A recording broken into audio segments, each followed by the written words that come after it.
A 1-year-old girl was inside the apartment. She was alive. She wasn't physically hurt, but in another room, her 20-year-old mother had been shot to death.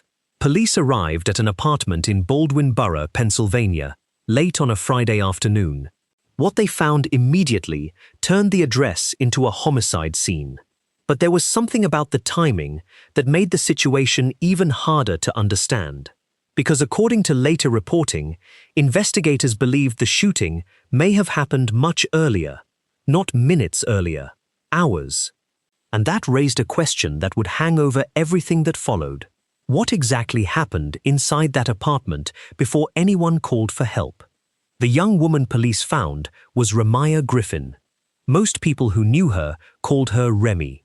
She was 20 years old, a daughter, a sister, a friend, and for roughly the last year of her life, a mother.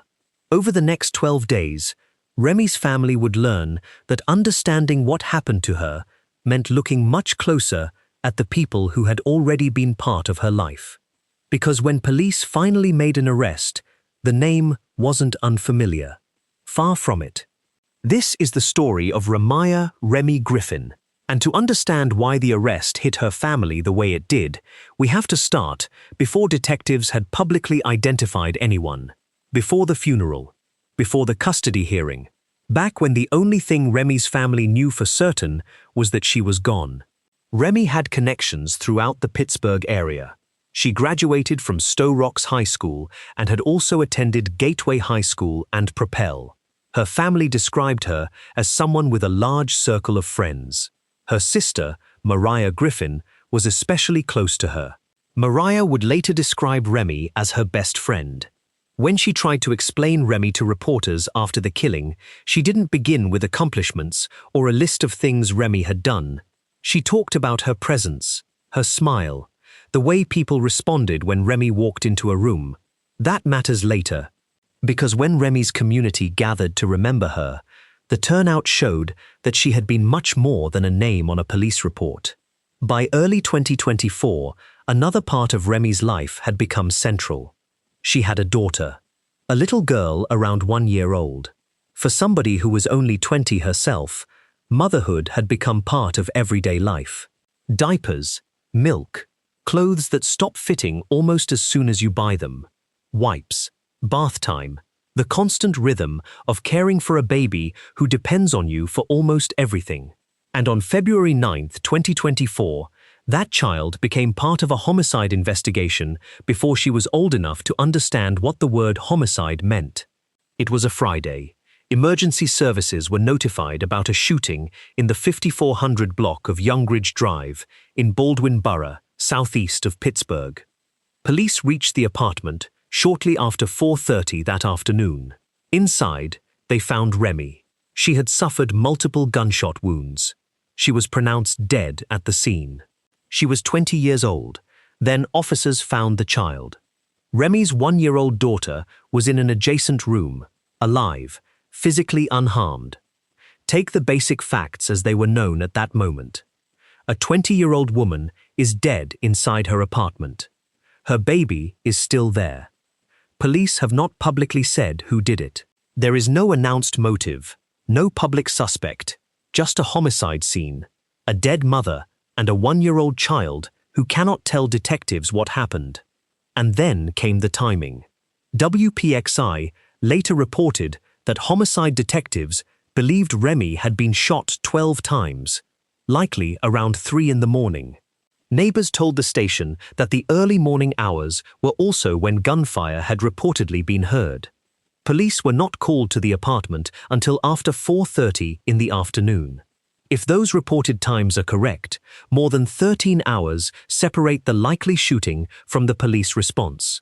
That does not tell us who was or wasn't inside the apartment throughout those hours. Public reporting does not establish every movement.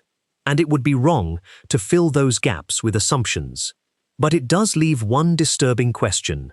What happened during all of that time? And somewhere inside that timeline was a 1-year-old child. Remy's sister would later say the little girl was found with a soiled diaper. That detail came from the family.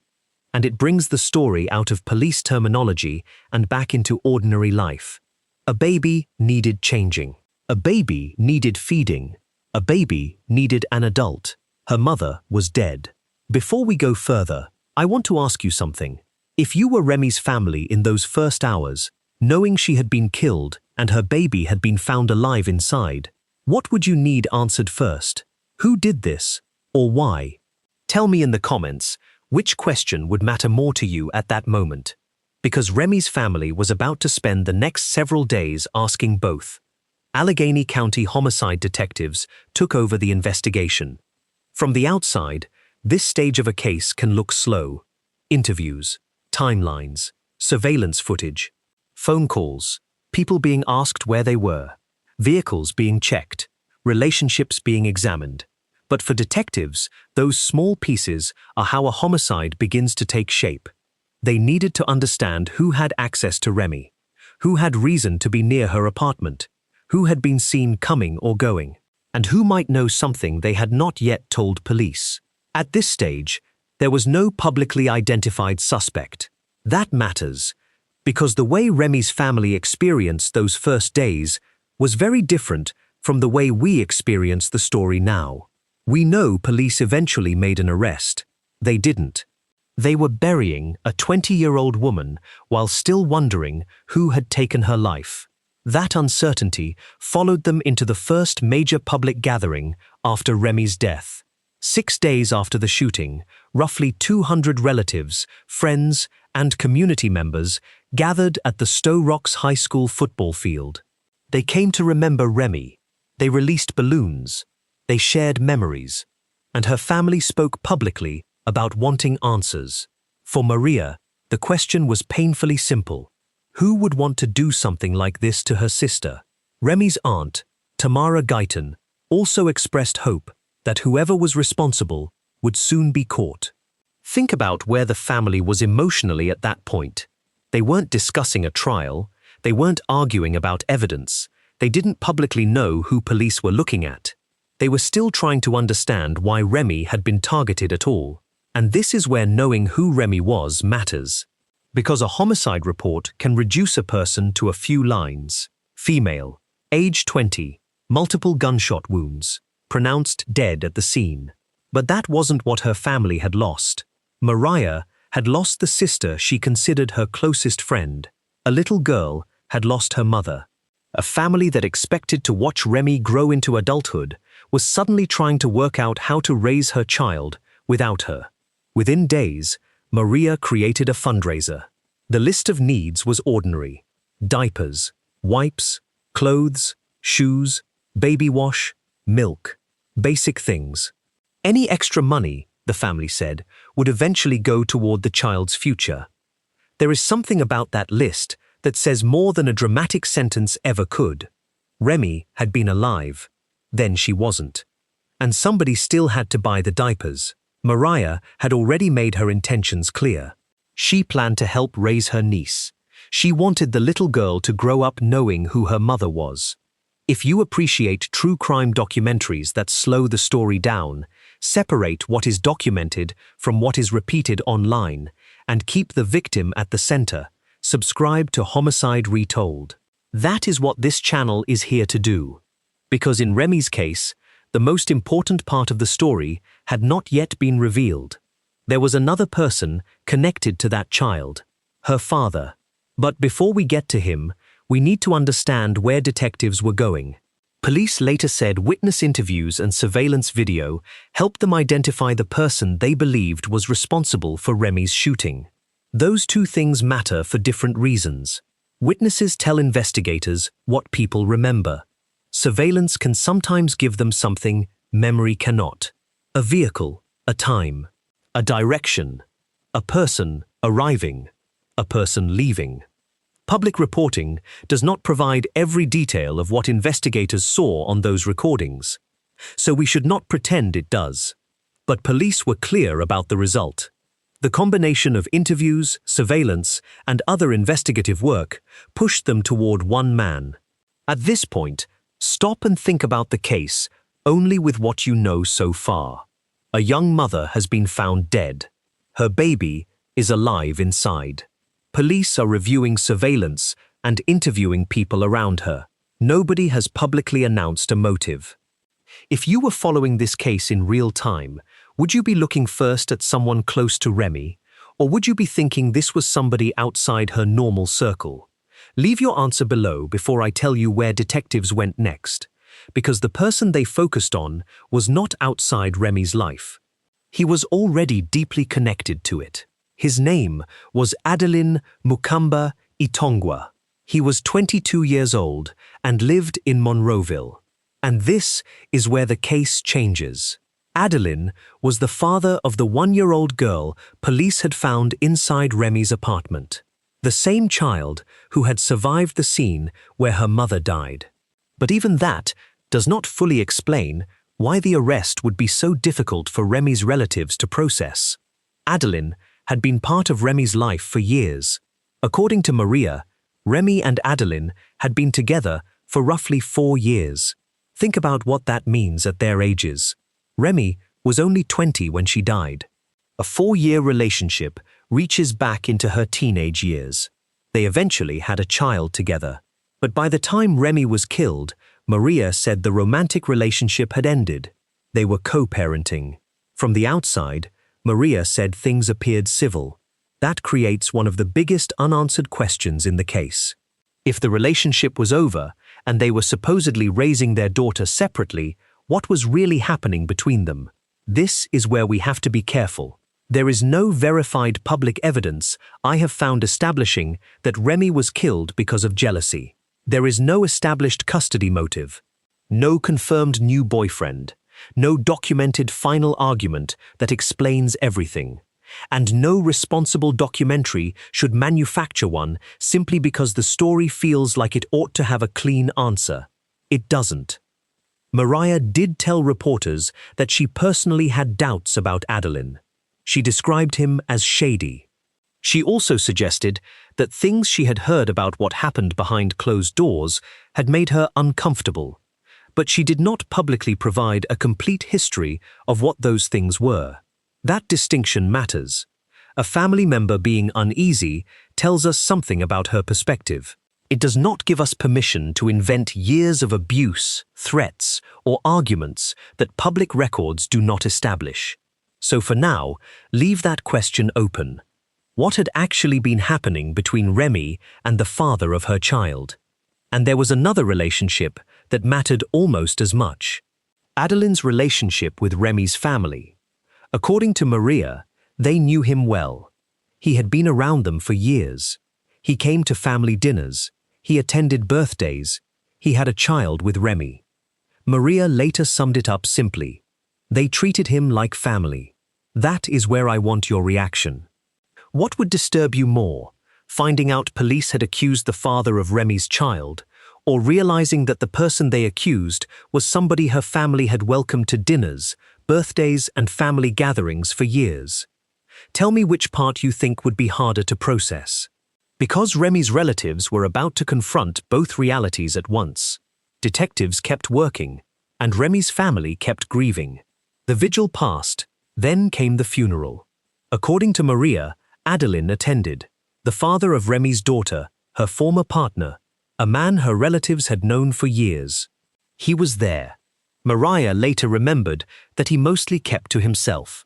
He sat down. He didn't say much. There are versions of this case online that describe him dramatically crying over Remy's death. I have not found reliable original reporting that supports that exact portrayal. The documented fact is enough. He attended the funeral. At that point, Remy's family still did not publicly know what investigators were about to accuse him of. And think about what his presence meant to them then. He was not a face they had first seen after Remy died. He was already tied to years of family history. That is what makes betrayal cases different. When police arrest a stranger, a family has to process the crime. When police arrest someone familiar, they also have to reassess memories. Dinners, birthdays, conversations, holidays. Ordinary moments that once meant nothing suddenly feel different.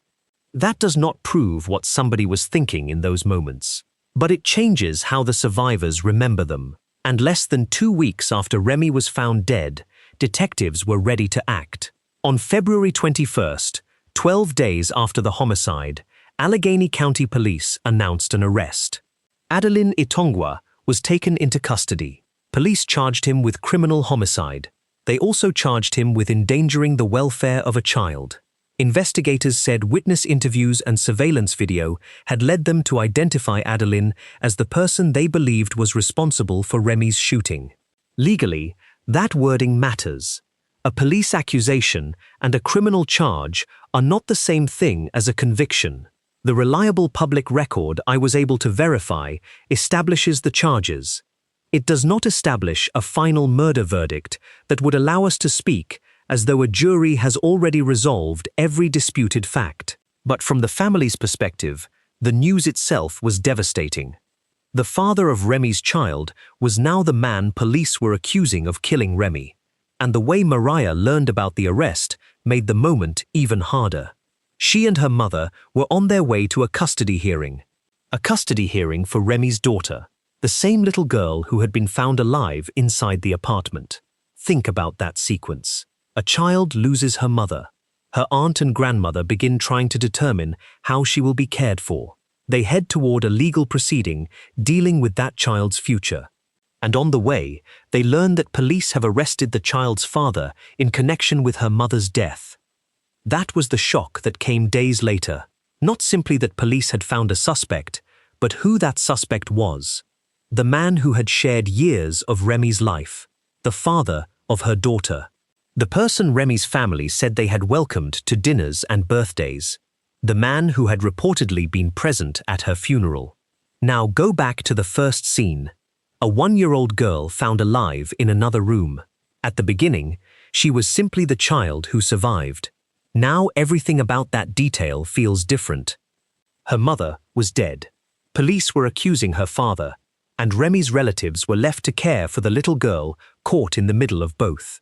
If you have made it this far, give this video a like if you want Homicide Retold to keep covering homicide cases with this level of detail and care. And if you haven't subscribed yet, consider joining us. It helps these victim-centered stories reach people who may never have heard Remy's name.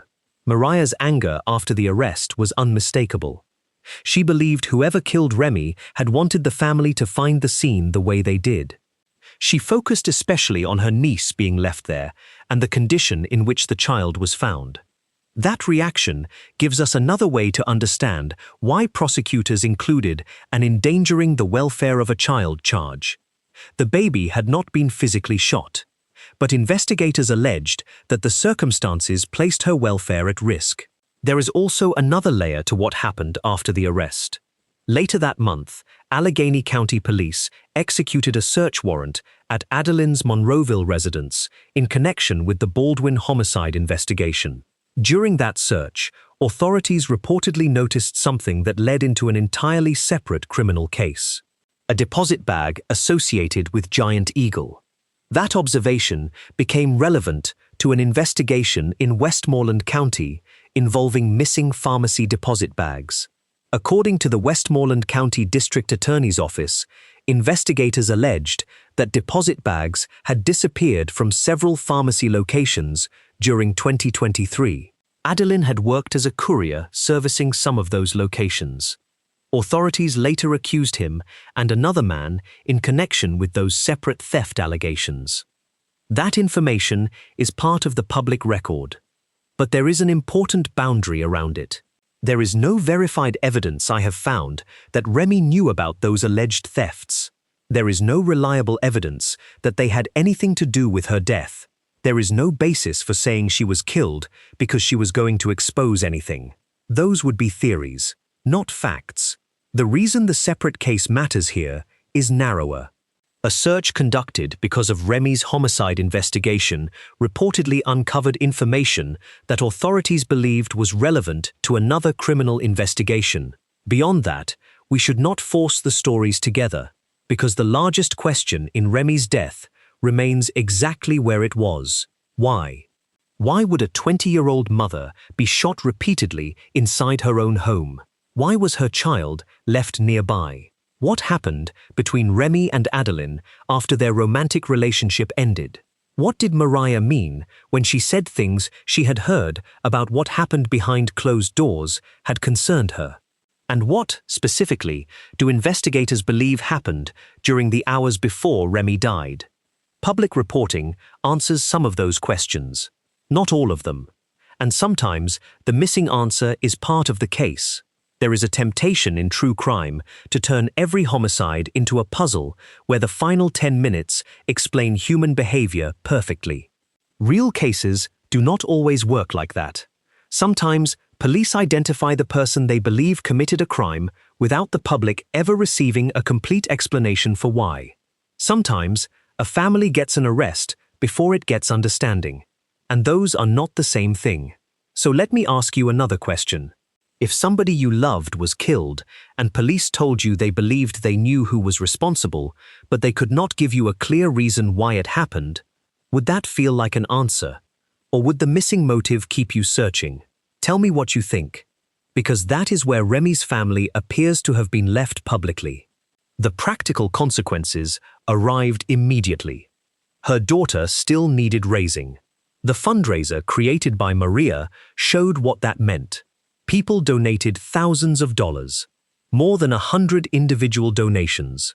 The money was intended for the little girl's immediate needs and, if possible, her future. That child had just turned roughly 1 year old.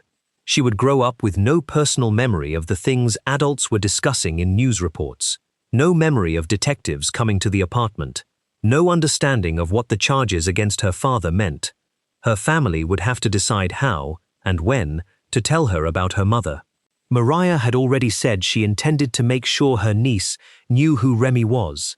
That matters because Remy's identity should not begin and end with how she died. At her vigil, around 200 people came out. People who knew her before Youngridge Drive became a crime scene. People who knew her as Remy. Not the 20-year-old homicide victim. Not the mother whose baby was found alive. Remy. Her sister remembered the smile, the energy, the number of people she knew, and her community showed up in numbers large enough to make that description visible. There is another piece of context that came later. The Pennsylvania Coalition Against Domestic Violence included Ramiah Remy Griffin in its report documenting domestic violence fatalities in Pennsylvania during 2024. That classification places her death within a larger pattern, but statistics can also flatten people. So rather than turning Remy into one number in a statewide report, consider what that category looked like in this specific case. A relationship that began when two people were young. A child, a breakup, co-parenting, a family that still knew the former partner, a homicide inside the mother's apartment, a baby found nearby. Then an arrest involving that child's father. That is what one line in a domestic violence fatality report can contain. And if you are listening to this and wondering whether there were warning signs everybody should have recognized, be careful with that question. Hindsight is powerful, sometimes too powerful.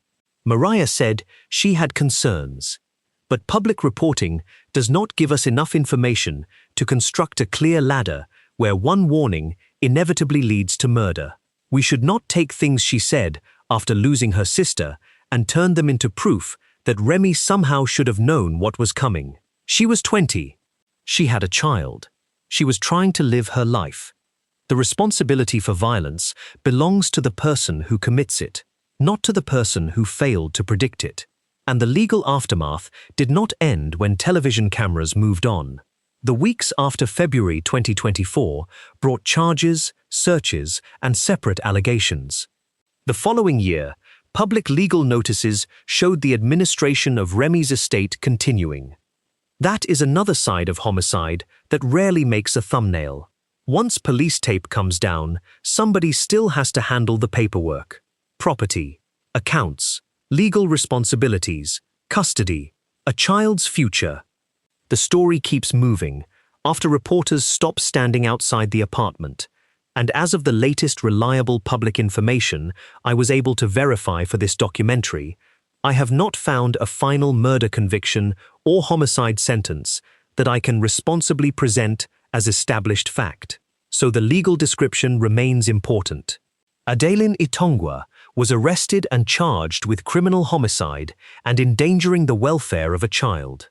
Police said their investigation identified him as the person they believed was responsible. Those are serious accusations. But accusation, charge, and conviction are not interchangeable words. That distinction is not technical nitpicking. It is part of telling a true story accurately. And it leaves another question open. What accountability will ultimately look like in Ramiah Griffin's case? There is something else worth remembering. The part of this story that has attracted attention online is often the funeral. The idea that the person later accused by police had attended the funeral of the woman he was accused of killing is difficult to hear. It creates anger. It creates disbelief. It creates a strong headline. But if that becomes the whole story, something gets lost. Remy does. The accused man becomes the most memorable person in a story that began with her life being taken. That is not how this story should end. So return to February 15th, 6 days after Remy died. A football field at Stowe Rocks High School. Around 200 people gathering for a 20-year-old woman. Her sister trying to explain who she had been. Her aunt hoping police would find whoever was responsible. Friends and relatives releasing balloons. And somewhere beyond that vigil, detectives were still working through interviews and surveillance footage. The family did not yet know where that work would lead. Less than a week later, they would. But there is one person at the center of this case who will understand that loss differently from everyone else. Remy's daughter. At 1 year old, she survived something she was too young to describe. She was found physically unharmed. That is the good news. But surviving the apartment did not mean escaping the consequences.